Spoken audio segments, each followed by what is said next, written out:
Welcome everyone to Modern Refuge of the End Times channel. I'm your host Marina Install, joined here by Ron Bray and our very special guest, Yolanda Nardizzi, who's been involved with the Marian movement of praise for many years, and her association with Fr Gobbi.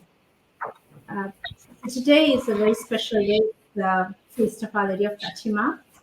We begin a little short prayer, Fatima prayer. Um, O my Jesus, forgive us our sins, save us from the fires of hell, and lead all souls to heaven, especially those most in need of thy mercy. Welcome, Yolanda. Amen. Thank you, Marina. Am I on now? Yes? Yes, thank you. Okay. Yes, happy wonderful feast day, Our Lady of Fatima. Well, 52 years ago, precisely almost this week, on the 8th of May, Fr Gobbi, an Italian priest from Milan, took a pilgrimage to Fatima, and he overheard, while he was praying in the little Cappellina, a group of dissident priests, very disgruntled with the church, clearly in a great state of crisis. And for the first time, he perceived what we call an interior locution. Now, a locution, I've asked him this myself, and by the way, my friendship with Fr Gobbi spanned over 40 years, and I saw him physically about 8 times and spent time with him, and then I called him on a regular basis, almost monthly, till he died in 2011. So an interior locution is like a dictation. The person perceives it. It's not auricular. They don't hear the voice in the heart. They perceive it in their heart. And he writes down this form of dictation. So it's neither a vision experience or an experience where the person speaks back. It's like a pure dictation, and he transcribes that dictation. When he heard these dissident priests, very disgruntled with the church and clearly in a state of crisis, Our Lady let him know they're not the only ones. The crisis of the priesthood is universal. We're going back to 72, post-Vatican II. As you know, we lost 100,000 priests, particularly under Paul VI. Heartbreaking. And she said, Don Stefano, I want you to bring the priests back to the heart of the church. And that was the concept that gave birth to the Marian movement of priests. For 5 years, Fr Gobbi was quite happy. He put all these locutions under the guidance of his spiritual director. And he was quite happy if he said, look, go to sleep. It's not a problem. It's all a figment of your imagination. But to the contrary, he said, Fr Gobbi, this is a pattern that has developed. It's not for you. This message, this movement is for the whole world. And there he began. He collected 25 priests for the first cenacle in Italy. And then it went into hundreds. And then it went into thousands. And there began his journey to every country in the world. And the simple instrument of spreading these messages were collated in the book we refer to as the Blue Book, Our Lady to Her Beloved Priests. 37 languages have transmitted the translation, and I don't know of any country that doesn't have the book. But why Fatima? And that's what we're recalling today. I'm sure most of your viewers know the basic message. Yes, Our Lady appeared to the 3 children. She told them that this war would come to an end and a greater one would come. She spoke about the Russia and the errors of Russia, which would come in the future, unless, of course, we converted. And there we saw, of course, what had happened. Oddly enough, Sister Lucia thought that Russia was an ugly woman or something. So there you are. That's how ignorant the children were of what was happening with Russia. Now, I think at this point it's very interesting to bring in the concept of Maximilian Kolbe. I'm very fond of this saint, and he's written some marvellous stuff. Maximilian Kolbe was studying in Rome at Propaganda Fide, only at 26 years of age, brilliant scholar. He'd apparently outsmarted all these professors in Rome. And the Freemasons had what we would call a Mardi Gras display in terms of today's modern concepts. They marched. Now, keep in mind that at the time, in 1917, Mussolini had not developed the concordance with the Vatican. Therefore, the Vatican was not an independent state. That was much later. And secondly, the Pope was basically a prisoner to the Vatican and couldn't move. So Kolbe saw this display that took place in October there at St. Peter's Square. And let me clear that this is not a dream of Maximilian Kolbe. This is the reality that he experienced. He was utterly horrified.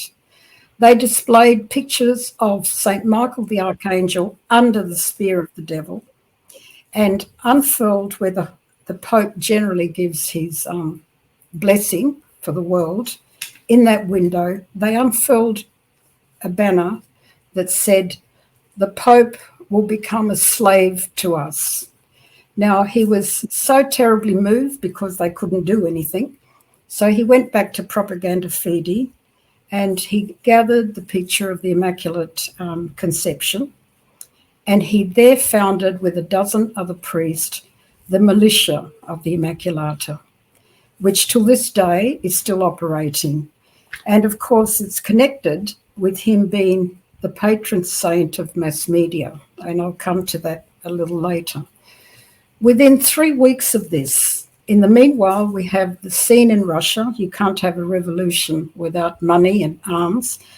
Trotsky, Marx, of course, was German, a German Jew, Zionist Jew. Trotsky, Lenin, both Jewish, Lenin from his mother's side. Trotsky had gone to New York, summoned plenty of money from the big bankers. So you'll see the thread of Freemasonry behind this. And the arms came via Canada, through Switzerland, and ultimately into Russia. And that's how the Tsar was deposed, because you can't have revolutions, of course, without money. And unfortunately, we began to see the spread of what we know today as atheistic Marxism and errors which unfortunately have infiltrated our spirituality. And now, I just would like to make a point here about Freemasonry. There seems to be a great ignorance, generally speaking, because until the Blue Book was published, I don't think I ever heard a priest, perhaps you have on the East Coast, but certainly not here, ever preach about the errors of Freemasonry. I don't think I ever did. And of course, when the Blue Book was printed, this started to surface in rather a dramatic way. And by the way, that's not the purpose that Fr Gobbi started the Merry Movement of Priests. It was bringing souls to the Immaculate Heart, bringing them to the power of the consecration, and through the gentle formation of Blessed Mother, bringing us to a level of holiness, a level of divesting what is not necessary, what blocks our holiness, our sanctity, and brings us closer and closer to Jesus, her Son. That is the whole purpose of the Merry Movement. The prophetic side is secondary to that, and it's become a great reality at the moment, of course. But how she shows us how this is done, it's beautifully done in the locutions, where Our Lady gives us a diagnosis like a great physician, but she also gives us the medicine on how to cure that illness. And of course, that illness are the errors, are the propagation of the way we're living, the immorality, the power of the mass media. So I'll go in depicting locutions 405, 406, and 407 in the Blue Book, particularly relate to the workings of how Freemasonry works in our life, and also because Sister Lucy, in her memoirs, was given a very clear depiction of where we're living in history. For example, it's an exegesis it's now in time. So she explained in her memoirs that we are living chapter 12 and 13 of the book of Revelation, or the book of the Apocalypse, the same thing. In that book, it's full of images. Now, I don't know anyone in the past 2,000 years of any reading that I've done where any theologian has been able to unpack what those images might mean. Some have had a great go at them. They obviously know that they're detrimental to our faith and to the church, but the way Our Lady has depicted them. So I say to people, we're very blessed. We don't have to go out reading 1,000 books on Freemasonry, except like a child, what she's telling us in a very synthesized version in these locutions. That's all you really need to know. If you believe that, you have already a natural instinct of the errors that are being permeated. So it speaks about, of course, the great red dragon, which we have now atheistic Marxism with all its errors and so forth. And in the masses of Fr Gobbi, he always used the chapter 12 liturgy, the woman clothed with the sun and so forth. And she takes refuge in the desert for 3.5 years. Well, that refuge, the comment of Our Lady of Fatima is always to take refuge in her Immaculate Heart. We take refuge when we're in danger. And she's begging the world, she's begging the priests, she's begging all of us in whatever apparitions may be happening or have happened. The same message, take refuge in my Immaculate Heart. There we will find the safety. So she retreats to the desert for 3.5 years, which is obviously the ultimate reign of the Antichrist. But then there's a compendium to that. The devil goes after her, those who take refuge in her heart. So if the people out there love the Blessed Mother, are doing the recipe that she recommended, the first Saturdays correlated to the message of Fatima, the daily rosary, reparation, and so on and so forth, they will be particularly marginalised and attacked. And I'm sure I don't have to convince you, the very fact that we're in this work, we know what that means. But after a while, we become more discerning as to what is our own stupidity in many ways, that we encroach on ourselves, and what is really another attack, and we learn to be much more tolerant and patient and let it go and just offer it up. You know the old saying, offer it up, as they used to say when we were growing up. Now back to Freemasonry, I just want to explain how it actually works. There are 33 levels, and they're also color-coded. Now, over the years, I've had many discussions with priests and some theologians and some, what do they call them, bigwigs in the church. And they've actually said to me, oh, don't worry about it, Yolanda. We in Australia, Italian and French Freemasonry, they're definitely vicious and anti-church and so forth. But we're kind of in a brotherhood over here. We're much more adjustable and, we work with the brotherhood. What a lot of nonsense. So as you go up, of course, the minor lodges, which is probably most of the clubs in Australia called blue, then it goes to yellow, and then it goes to orange. And when we have the orange code, we have the Ian Paisleys of Ireland, in the north of Ireland, that come out deliberately and viciously every year, beating their drums, wearing their regalia, and the whole source of conflict that has been brewing up in the Northern Ireland for years. And please God, there'll be peace sometime. But clearly Our Lady tells us that the Freemasonry is a blockage to our holiness. The symbolic message also of the lion that is depicted. So there are 7 heads depicted in the Apocalypse, and they're depicted in the Blue Book. But there are 10 horns. Now, the heads are the major Masonic lodges, which operate throughout the world, And it's not just the fact of, the Club of Skulls where the presidents in America were part of at Yale, and only 15 members each year. So at any given time, there's 200 of them in the world. Believe you me, they have a huge influence on how our politics and finances are run, which conversely affect us even in the spiritual realm, because we are humans and we're living in this world. And there are other clubs that are mentioned, the builder brands and all the rest of it. But ultimately, above all of those names who are really pulling the strings won't have a name. They're probably connected to the Rothschilds, they're probably connected to the Rockefellers, but you'll never see their name in print. Now, one of the images, because of the horns, there's more horns than there are heads, they blaspheme every one of the 10 commandments. That is the focus of Freemasonry. When they tell you that all Freemasons believe in the big G, it is not a Trinitarian God. It's the same God of the New Age. It's the same. It does not talk about, we refer to God as a Trinitarian God. And of course, Jesus came to reveal his Father and left us the Holy Spirit so that we continue that relationship and bring all things back to the Father. Well, Freemasonry doesn't do that at all. Freemasonry, first of all, being secretive. My late father always taught us 7 children that if something's secretive, leave it alone, it's not from God.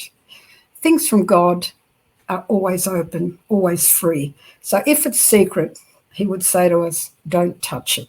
A very good rule of the thumb. We should have remembered that. So we have now our Jesus as head of the church, and we have this opposing. And 5 popes have written documents purely against Freemasonry, modernism. I think the one with Benedict was very strong on rationalising and justifying. If you like it, wear it. If you don't, discard it. Bringing us to sort of a cafeteria Catholicism. So you'll find very few priests that will actually analyse the essence of Freemasonry and say why it is blocking our holiness. The other symbol of the lamb with the 2 horns in the book of Revelation, of course, we come now to ecclesiastical Freemasonry. And unfortunately, what it actually does, it's very clever.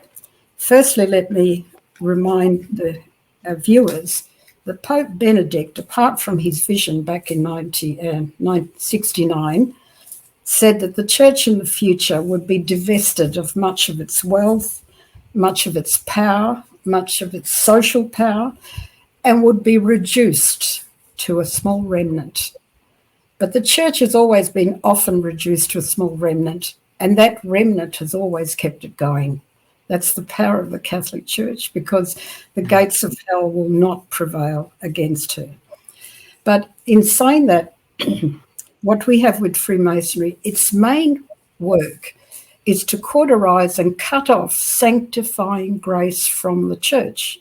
Now, Pope Benedict made it very clear that the function of the Catholic Church is to perennially, till the end of time, grant graces, particularly sacramental graces. Other charities that the church does are very secondary. Once our heart is spirit-filled, we know how to serve, and the charity follows. Otherwise, the charity becomes an image thing, but not for the right reason, because we have to pray and serve, pray and serve. That's the essence. So he said it doesn't matter that the church doesn't run hospitals or doesn't run orphanages or soup kitchens. Its primary function. So here is the role of Freemasonry. I think the major sacrament that has been cauterized thoroughly is the sacrament of confession and reconciliation. I might just divert here and mention something Conchita Gonzalez said at the time of Garabandal. She said, the holiness of the church should be measured by the rose at confession, not necessarily the rose at Holy Communion. Now we know from experience, we know that I'm born well before Vatican II, and I remember going to Mass and people walking over my legs, or if they weren't, myself walking over legs of people that were kneeling. And nobody thought anything of it. You know, maybe 2 or 3 only went to communion and the rest stayed behind. And we didn't judge that. We saw that, oh, well, they'll probably get to confession and then we can go. So we never looked around to see that.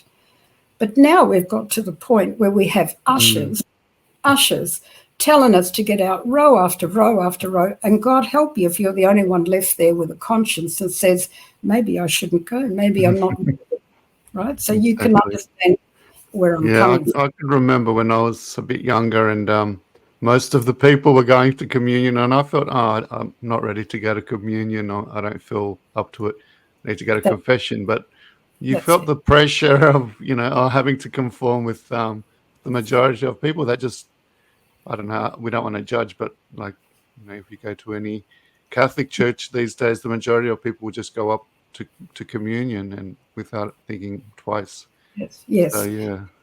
Absolutely, because, we're supposed to receive the Eucharist and it's so efficacious that it transforms our lives. And so you see that recently Father Charles Murr, you may be aware of him, he's written a dynamic book called 33-Degree Murder. And shenanigans that have been going on in the Vatican, which Fr Gobbi was very aware of, by the way. And of course, he had to keep going in patience, in silence, in obedience. Father Charles Murr has really revealed the nuts and bolts of what's been going on, going way, way back, certainly before Vatican II. And he speaks of Cardinal Gagnon, Edward Gagnon from Canada, Monsignor Marini from the Secretariat, and himself, as you might see, the trio that had to Paul VI ask for an investigation of the entire Curia. And God help us, he took 3 years off. They had to hide ultimately in the Lebanese quarters, where they had the Syrian patriarch that was under threat, and they had 3 levels of security at the gate. Italian Carabinieri, they had Israeli security, and they had Syrian security. Because they ravaged Cardinal Gagnon's office and took all the evidence, or tried to, they had to physically move their headquarters so he could complete his investigation.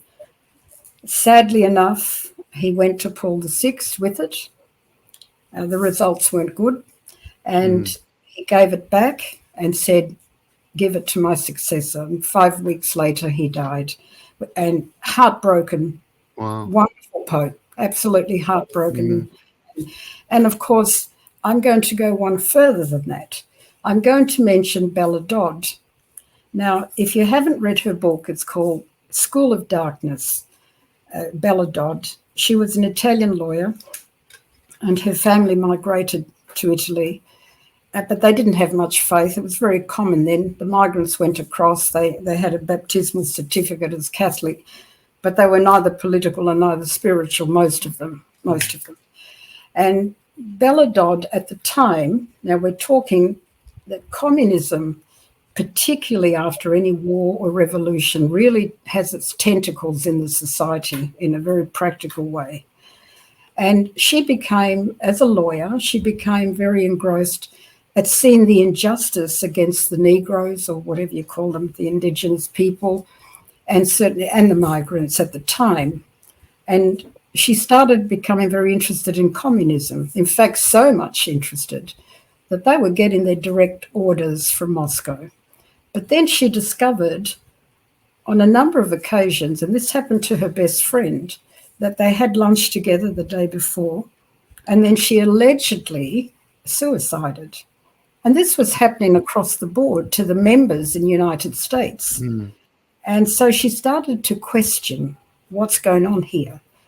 She worked in a law firm and she married Dodd. And one of the people in the law firm said, I think you ought to go and see a good priest. His name was Archbishop Fulton Sheen, none other, a great fan. Mm.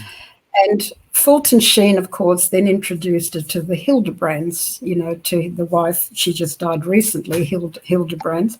And they coached her along in the very heart of the church. Well, then she fessed up.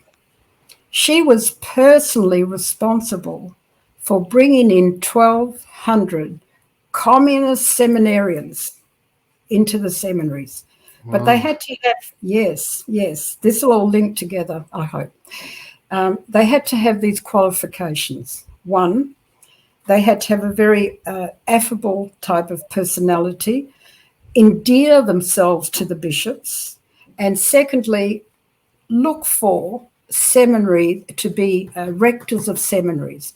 Often there's a connection between the rector of a seminary then becoming a bishop later on. And so the hierarchy moves on and on. You follow what I'm saying? Yeah. They So were these 1,200 men? 1,200 communist seminarians came into the American seminaries. In Yes. America, not Italy. I thought no. Well, they spread throughout the world then. You've got to read the book to get all of that. I won't concentrate too much on that today. But I will say this. She gave her testimony because they not only infiltrated the seminaries in the church, of course, the trade unions in the United States, right? We have this classic example. And she gave this testimony to Congress after the war to see how they actually operated. But she said to the Hildebrands, we already have 4 cardinals working for us in the Vatican. This is well before her conversion. Now, their modus operandi, amazingly, this is how they operated. We'll get them on obedience. Isn't that clever? In other words, bishops are compelled to be obedient, certainly to cardinals, and the priests certainly have to be obedient to the priests, and so it goes on. And we, as good Catholics, say, well, if Father said it, God help us, it must be true. And Father has no choice but to obey his bishop, or he'll be penalised one way or another, if not thrown out altogether. And we know that. So what's happening now, especially when you read Father Mur's book, there's slightly a huge imbalance. Not all the cardinals are like that. We've got some wonderful cardinals in Rome, so please don't take me that Yolanda said all the cardinals, they're not. We have some very good cardinals, but we're seeing the pattern merge. Now, the tripod of our faith has always been Eucharist, Mary, and the Pope. And this Holy Father has come under great scrutiny, great criticism, maybe some justifiable, some not. But he certainly hasn't pulled apart the rubrics of the faith. He hasn't pulled apart the fundamental rubrics, which is all encapsulated in our Apostles' Creed. However, what is happening is when statements are made, even by those that represent him, they don't qualify and explain things and say, no, that's not quite what it's meant. Here is the church. Ambiguous, aren't they? Very ambiguous. And this ambiguity causes great confusion to the point now that we're having this intolerance worldwide, this laceration of the papacy, something shocking. And I say to people, listen, we just pray. In the cenacles, we pray for the Holy Father. That's it. We don't judge and we don't scrutinize. But clearly, if an error is being defined, and Our Lady says in the Blue Book, confusion is caused by error. We never seem to have to redo or undo or qualify anything. I mean, John Paul used to just roll off my mouth, so to speak.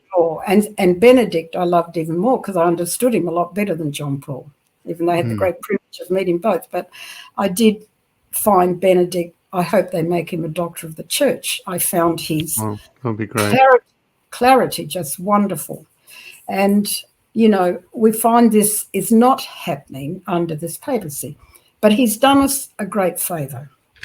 Our Lady, through the pages of the book, she's diagnosing very quietly, very gently. Here is the malaise. Here is the sickness. It's thwarting your holiness. Come back. Come back. Come back to my son.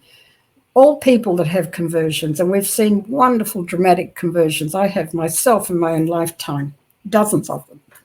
They come back to the same recipe: confession, Holy Eucharist, Holy Rosary, perhaps some devotions, Divine Mercy. We know this is what we call a traditional aspect of the Catholic Church. It's kind of in the DNA of the Catholic Church. Yes. And these things have been just ripped off us every day. But once they come back, doesn't matter what passageway they've been and how far out they've been. Father Gobbi's mandate to the world for the priests: bring them to the Immaculate Heart. His mandate to me was 40 years ago, you bring them to the Immaculate Heart. It's Our Lady's role to clean them up. It's not yours and it's not mine. But once we've brought them into that refuge, we then pray and do what she says. And that's what I do. So Father Gobbi, about 6 months before he died, and I was with the very couple that were present, and Marina, my Marina here, was with me. She was cooking. They live on the border of Switzerland, and Father Gobbi comes from Dongo, the last town in Italy. But he was reading his breviary, and then he had obviously some dramatic inspiration, because he stopped, he looked at her, and he said, Rosalba, we are going to have 2 popes. He died under Benedict. He died under Pope Benedict. So there was only Benedict at the time. And she dropped the kitchen knife and said, Father, what are you talking about? Who on earth are we to follow? And he said, only Our Lady will lead you through the times in the future. If I could convey that message to your viewers, I feel I've done everything. Yes. Because she is guiding the ship. You see, she brought the first coming of Jesus through her womb to the world. She will bring the second coming of Jesus. These wonderful men that have converted, the Scott Hahns, the Jerry Matadicks, all of those, the biggest obstacle they had in their spirituality was Mary. You see, Mary. Why? Because she will depict the true version of Jesus. She will divest us of all the unnecessary things that we need in our life that thwart our holiness, that thwart our direction to Jesus. But she does it like a true mother. From her heart only comes love. A mother's essence, the heart is all giving and all forgiving. This is the key, all forgiving. When we stop forgiving, we can't give anymore. But the mothers have this particular ingredient, and she, the mother, the created heart from the Trinity, the prism of the Trinity, has been given this gift by the Trinity, When Sister Lucy was in Tui, she wasn't a Carmelite nun yet. She was a Dorothean nun, and I've been there. When she had the request of the consecration of Russia with the Pope and the bishops, she said, why can't we just have this? Why do we have to? Because it kept slipping up. You know, the war broke and couldn't synchronize it, doesn't matter what. It was Jesus that said to her, it is the desire of the Trinity that the world come to know, love, and venerate the heart of my mother alongside my heart. So we have there the dual, the 2 hearts, the reparation of 2 hearts. This is where we're at. It's the desire of the Trinity that we honour the Blessed Mother in this way. It's not ours. It's not her own. Mary's humility is paramount. She wouldn't ask this. She can only ask what the Trinity desired. So there's the shortest way to the triumph now has to be through Mary. So whatever pathway people find, I just say to them, please, please, let me convince you that this is still shorter than what you're doing. Does that make sense? Yes, definitely. Definitely. Yes. There you are. So, yes, sorry, I've diverted in a few things. That's all right. But it's important that we see the foundation, that we understand that, you know, going back even to the French Revolution with Bonaparte, the conditions were absolutely ripe for Napoleon Bonaparte. Imagine that. Napoleon Bonaparte, fraternity, and so forth, the theme of Freemasonry. They burnt churches. I don't even want to say it on this view, what they did at Notre Dame Cathedral. Do you understand? He killed one, he put the other one in prison, the Jacobean popes. He stole the papal ring. He put the crown on his head. We're talking the absolute execution of Freemasonry gone rampant. It hasn't stopped. It's become more rampant. By the way, just as peace of mind, Napoleon Bonaparte converted before he died. And I had the privilege of translating his conversion. He died in the island of Elba in Italy, which at the time was under the British. And they wanted to send, he was sent a priest. He wanted to make his reconciliation with the church. He gave back the papal ring that he took off the Pope, that he imprisoned, thank you very much, to show his good. They asked him something very important. The journalist in which I translated the work asked him, well, what was your worst moment? Was it Waterloo, whatever? He said, no, it wasn't. I spent so much time and energy trying to destroy the Catholic Church. And I realized that if I had have kept that energy and concentrated, I would have conquered the world. And I realized that the stronger I tried to kill her, the stronger she became.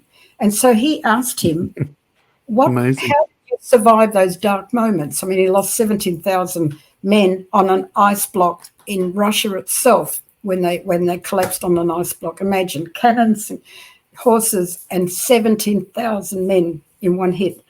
He said, this is quite remarkable, in the recess of my memory, when I was completely low, I recalled the magnificent moment of my first Holy Communion.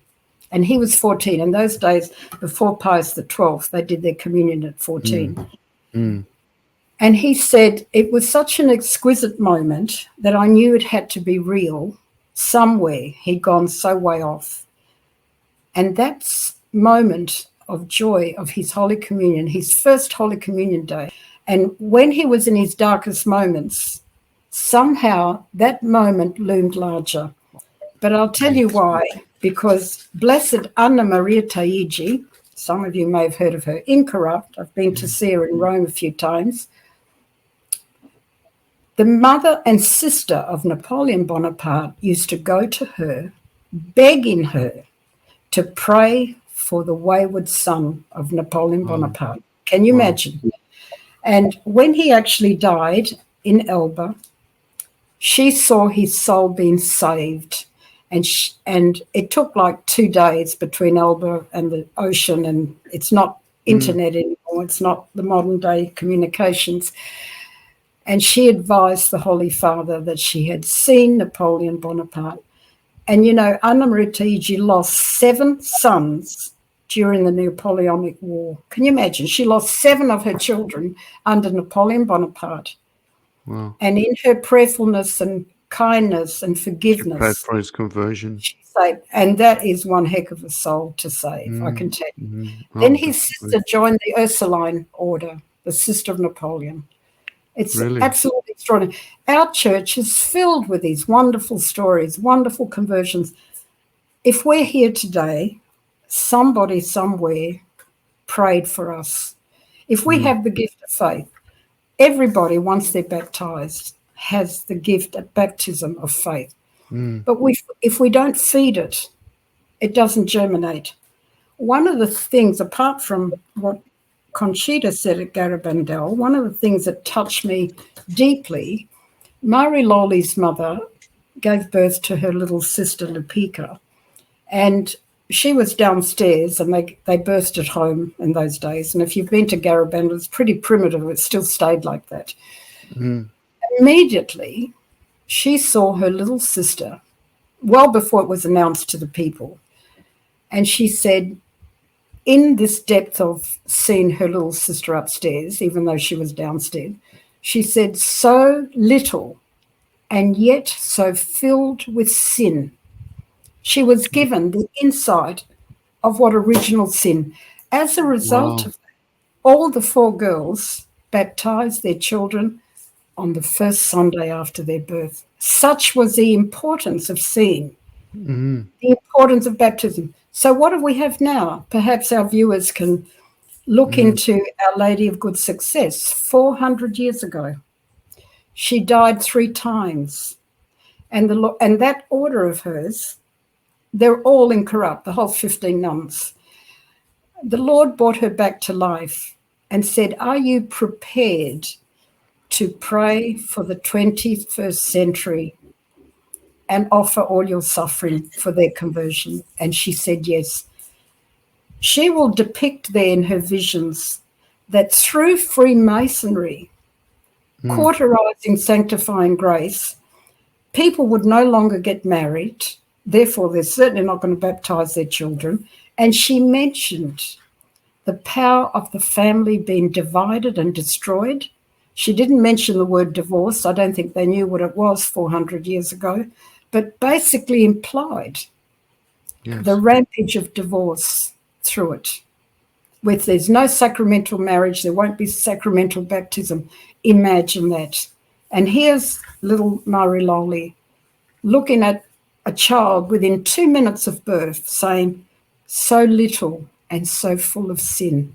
Now, what else do we want? We have all these wonderful helps in our faith.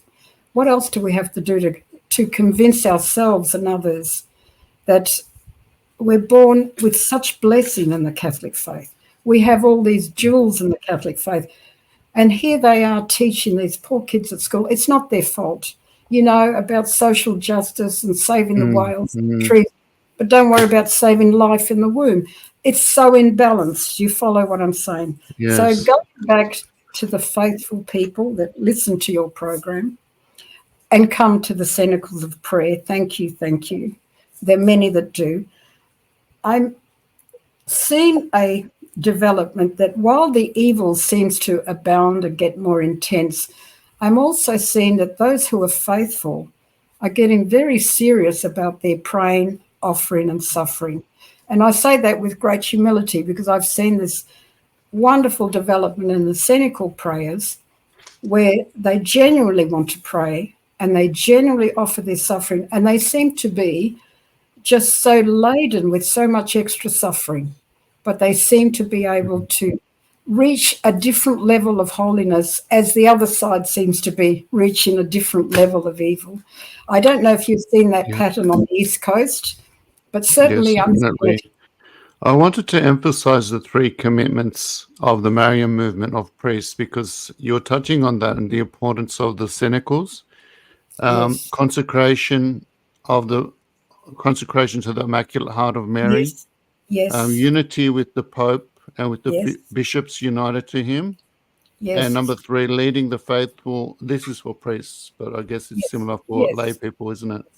To live the spiritual experience of consecration to Our Lady. Exactly. I think once we've understood to consecrate, to divest, to assume, Father Gobbi at the retreat used to call her the lady with the golden scissors.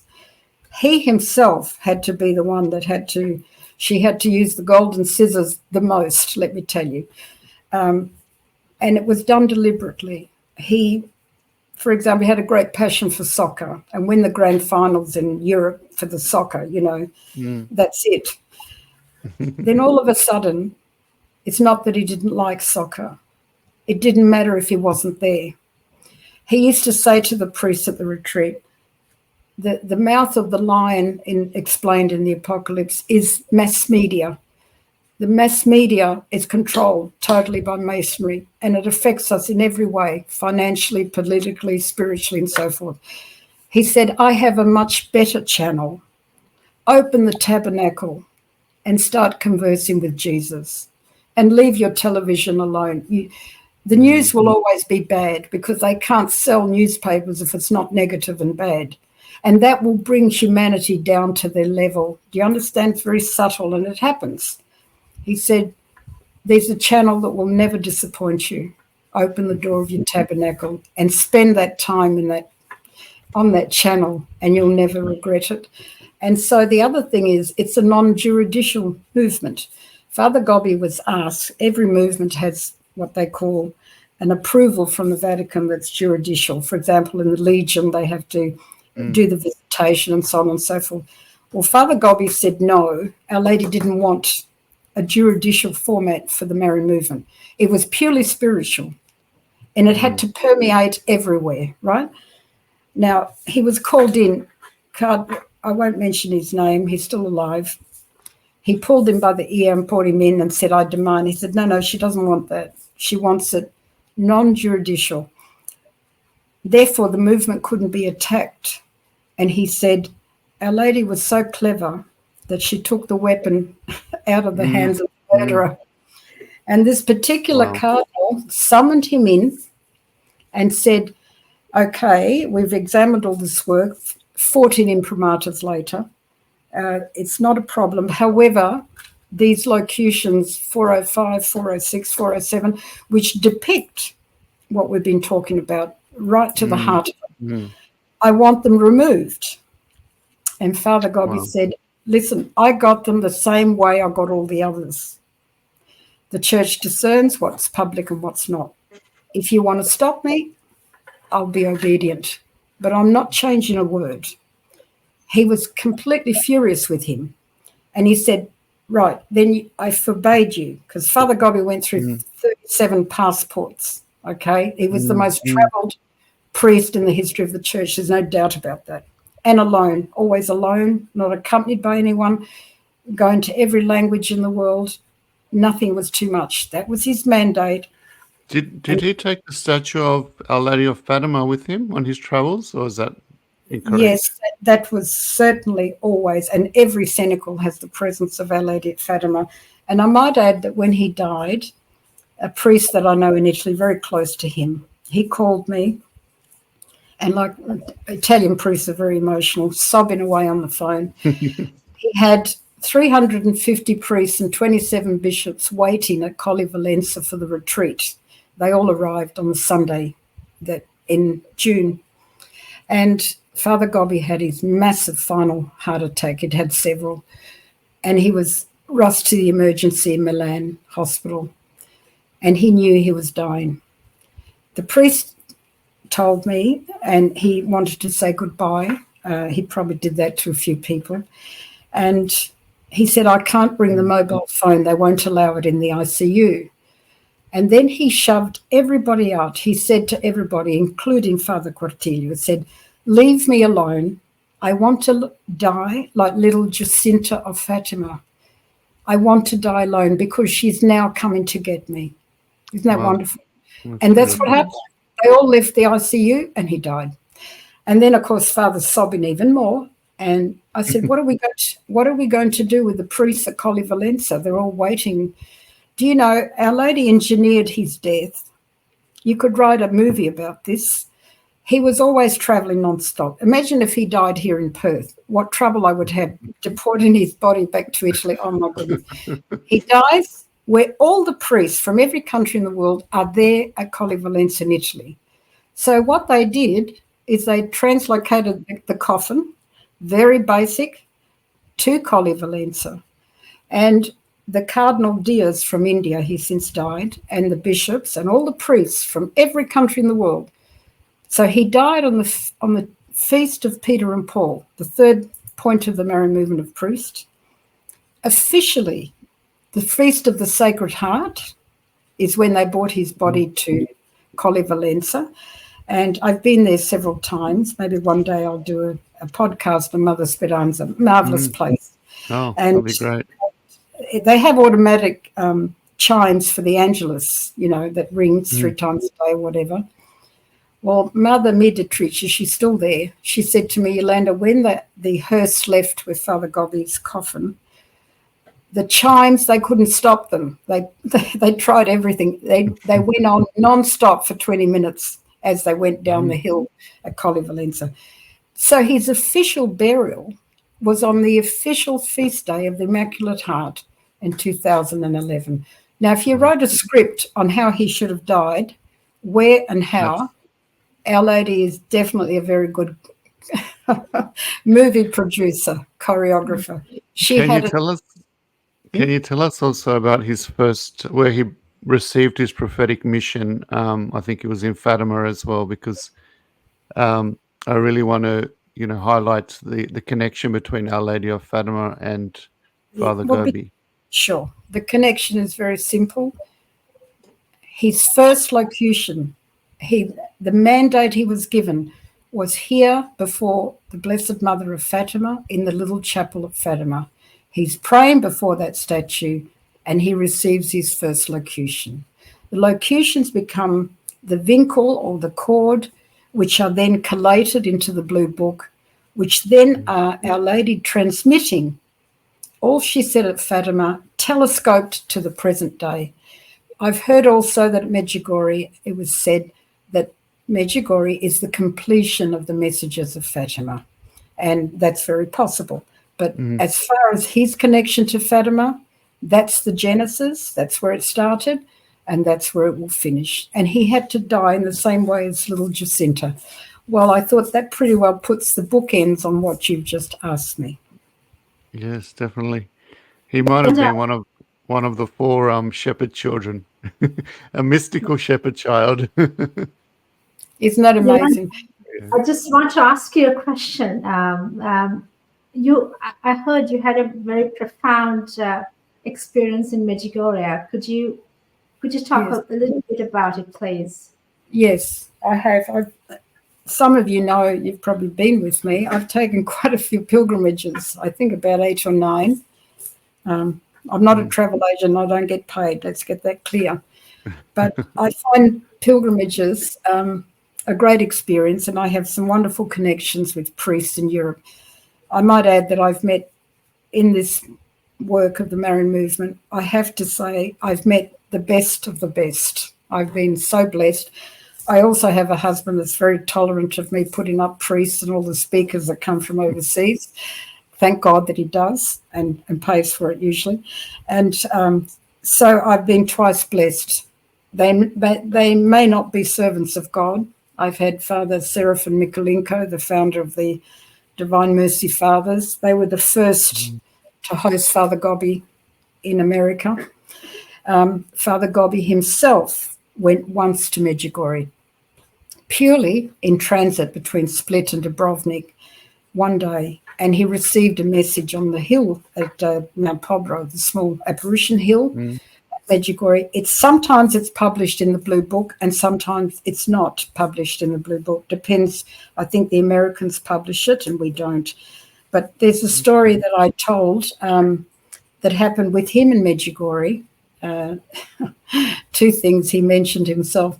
One is there was a dentist in the group that went with him, and he was quite horrified that Visca was not going to become a nun, and she got married and so forth. And I thought, and Father Gobbi was quite couldn't believe that he was so upset that they didn't become nuns.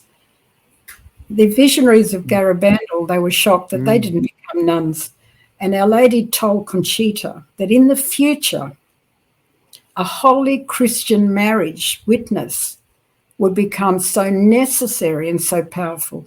And quite frankly, the way the dear convents have been infiltrated, I wonder how many nuns have lost their way. And I wonder if those girls had have entered orders of nuns, where their faith would be, whereas they've remained very faithful, thank God. But she told them that it would be very important.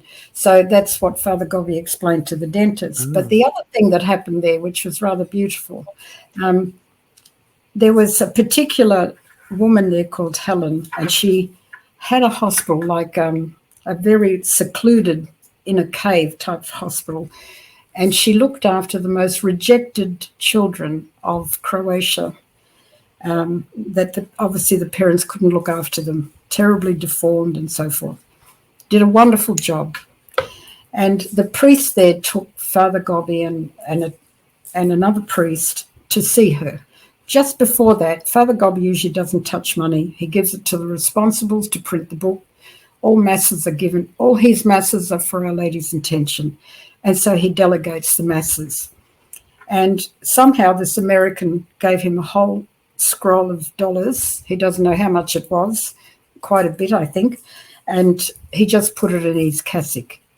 But when he went to see this woman and what she was doing, he was so moved in compassion that he gave whatever he had and he gave it to her.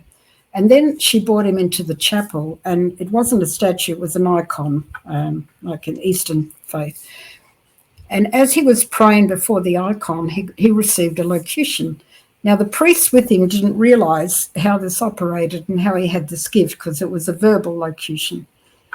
And so they said, Father Gobbi, that was just so beautiful. Could you repeat it? And he said, no, I can't. It's gone. It's gone for him too. Mm. But he does remember the end of it. Did you see with what spontaneity you gave this daughter of mine all that you had? It's the same way that I grant you graces. We only have to ask. Isn't that a beautiful way to remember that, right, for all of us? And yet, where do we go to get our answers? In anxiety and doctors and psychiatrists and medicine. Mm. And let her guide us through these times. You know, Pope Francis has done us a favor. He's surfaced the true church and the false church. It's much more obvious for us to see that now. And your DNA is Catholic. If you stay with the Blessed Mother, you cannot go wayward. If you stay consecrated to her, it's like a shining light, star of the sea, absolutely. And so you don't be concerned. Don't get hyper anxious. I see that Ted Flynn and Mike Mallet, two of my favourites, are doing something called Keeping It Together.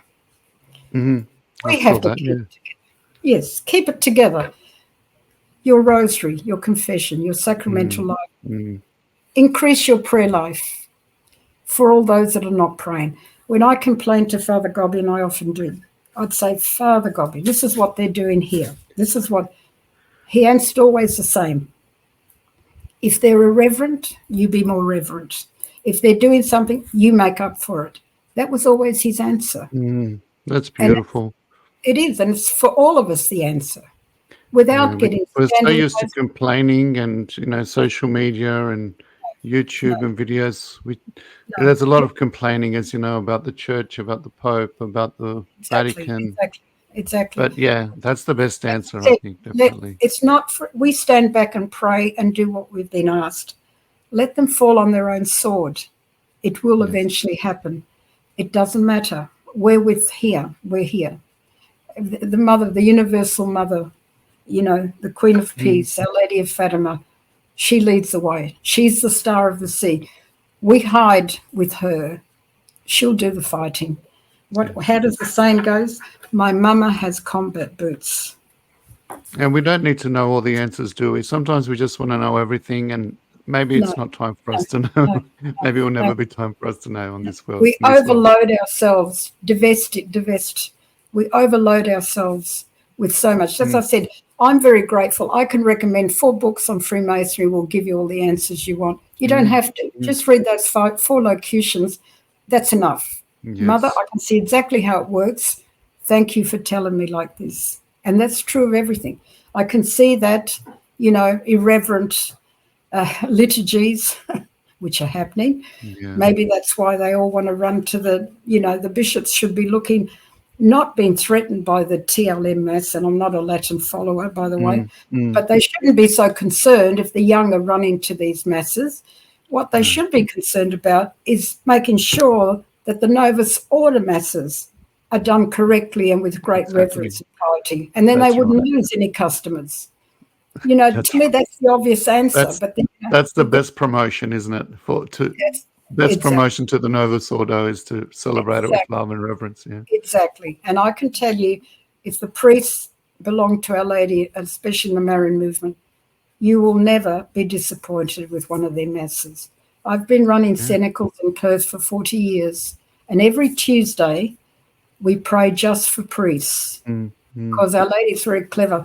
She doesn't make us say, pray for priests, love your priests. No. She makes us fall in love with Jesus first. And then she says, okay, you want Jesus? well, you better pray for your priest, so you won't have him anymore. And so now we devote every Tuesday with Mass and Cenacle just for priests, just for priests. And I hope anyone listening out there, would you include one of the decades of the Rosary for your parish priest and for priests in general, for their holiness. And if they're wayward, say the whole Rosary. If they're holy, say one decade. Does that make sense? And especially for the Pope, instead of complaining about the Pope. What we say, pray a rosary for him. Exactly. So, as I said, he's done us a favour. The other popes were so conscious of not causing the faithful more injury with scandal, and so they suppress so much stuff. But this Pope has opened it up so much that it's all surfaced to the top. And so as Our Lady unfurls the blue pages of the blue book, she shows us true church, false church, and now we can see it. We can see it. A bishop told me once to my face, Yolanda, I feel very uncomfortable when you talk about two churches. That was about 35 years ago. That's very prophetic, isn't it? That same bishop came to me and said, I've just got a book on Father Mur. I think you'll be interested. Can you believe it? After he told me, so I didn't mention true church, false church, because I was obedient to what he said. Then it turned around, and then he's telling me that now. So you see, it's quite clear to us. If you're saying the Rosary, you have a natural Catholic instinct. What do they call it? A Catholic nose or something. Our Lady will instinctively take, yes, something's not right here. You may not know at the time what it was, but you know not to touch it. And I think that is the power of this, right, takes us away from a lot of that. Okay. I wanted to read that quote, message 406, where it talks about, because I had it highlighted. I think it's very powerful. It says, this is 406, it talks about the false Christ and the false church.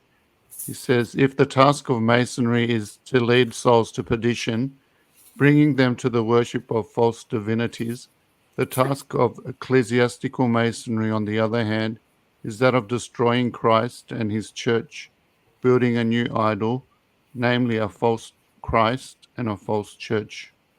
Yes. That's just a short quote from that 406. That's it. Just one phrase, and she's nailed it. See? And that was in 1989. There you are. Yeah, and he tried to stop Fr Gobbi printing them. And then Our Lady always has her way, always has her way. Yes. And so we're very blessed that, Colby and Grignon de Montfort said that the apostles of the latter times, they are so blessed because it's the greatest era of saint-making. Well, most of us would think, I wouldn't envy the time we live in, but that's what they said. They envied the people because it was the greatest era of saint-making. So now we have to be the pillars that hold our church. It might be remnant. The remnant is enough. We have our mother here. She leads the way. The remnant is enough. Amen. So beautiful. We've spoken over an hour, and I think the listeners will be exhausted. I'm sure they'll love to hear more of you. So you're more than welcome to come back on whenever you like, and we'll discuss other topics. And you're an amazing witness. Finally, can you before you finish off in a prayer, can you just remind our audience on how we can consecrate and reconsecrate ourselves to the Immaculate Heart of Mary in a practical way, like even in a daily way? Yes. Well, firstly, of course, we gather with the Rosary in the format of the cenacle.